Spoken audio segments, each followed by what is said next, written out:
അപ്പൊ അളിയൻ കാര്യമൊന്നും അറിഞ്ഞില്ലേ? ഇല്ല. എന്നാൽ ഇനി ഞാനത് പറയാം, ആരും ഞെട്ടരുത്. ട്രെയിൻ യാത്രയിൽ ഉപയോഗിക്കപ്പെടുന്ന സംവിധാനങ്ങളാണ്, കൂടുതൽ കാര്യങ്ങളാണ് നമുക്കതിനകത്ത്.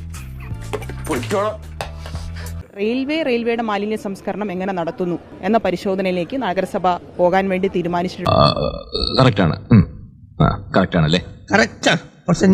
നമുക്ക് ഇടപെടാൻ കഴിഞ്ഞിട്ടുണ്ട്. ഇത്രയേറെ മാലിന്യങ്ങൾ ഒഴുകി വന്നത് ഈ നഗരസഭ വഴി തന്നെയല്ലേ അതല്ല ഉദ്ദേശം.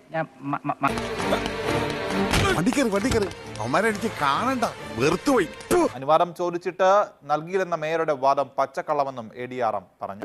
എന്റെ ദൈവമേ, പുലിവാലി. റെയിൽവേയുടെ ചുമതല ട്രെയിനിനെയും ട്രെയിൻ യാത്രക്കാരെയും സുരക്ഷിതമായി സംരക്ഷിക്കുക മാത്രമാണ്.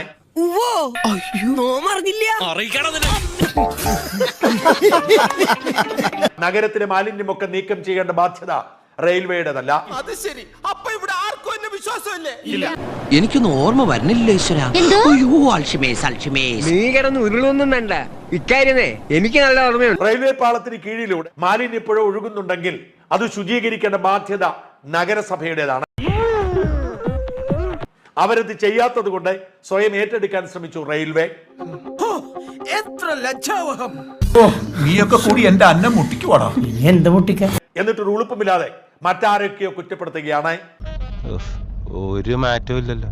ഈ മേയറെ ഇറക്കി വിടാതെ ഈ നഗരം ശരിയാവില്ല, ഈ നാട് നന്നാവില്ല. അത് ഇത്ര കഷ്ടമായി പോയിട്ടോ, എത്ര വിഷമം ഉണ്ടാവൂലേ. ഇന്നത്തെ വീഡിയോ നിങ്ങൾക്ക് എല്ലാവർക്കും ഇഷ്ടപ്പെട്ടെന്ന് കരുതുന്നു. ഇഷ്ടപ്പെട്ടെങ്കിൽ ലൈക്ക് ചെയ്യുക, ഷെയർ ചെയ്യുക, സബ്സ്ക്രൈബ് ചെയ്യുക.